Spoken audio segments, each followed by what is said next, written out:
পশ্চিমবাংলার মুখ্যমন্ত্রী শুভেন্দু অধিকারীকে একটা কথা স্যার আপনাকে জানাতে চাই, যারা এইসব জিনিস ব্যবসা করে খায় বাংলা বক্স, তাহলে তারা কোথায় যাবে আপনিই বলে দিন, যে তারা এবার থেকে কি করে খাবেন।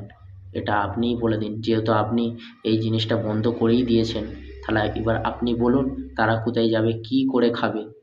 আর সেই সব মানুষগুলো যে এত টাকা দিয়ে ওই জিনিসটা বানিয়েছে, তো সেই পয়সাটা কোথা থেকে ওরা পাবে, সেটা স্যার আপনি বলুন এবার। ওরা কোথা থেকে পাবে, ওরা গরিব ঘরের মানুষ, ওরা কোথা থেকে সেই পয়সাটা এবার জোগাড় করবে, এবং সেই জিনিসটা পড়ে থেকে থেকে নষ্ট হয়ে যাবে, সেই জিনিসটা আর কোনো কাজেই লাগবে না।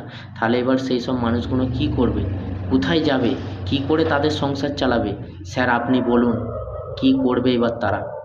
পশ্চিমবঙ্গের মানুষ, একটা কথাই আপনাদের কাছে আমি হাত জোড় করে নিবেদন করছি, এই ভিডিওটা এত পরিমাণে শেয়ার করে দেবেন যেন আমাদের দেশের মুখ্যমন্ত্রী শুভেন্দু অধিকারী স্যারের কাছে গিয়ে যেন এই ভিডিওটা পৌঁছায়।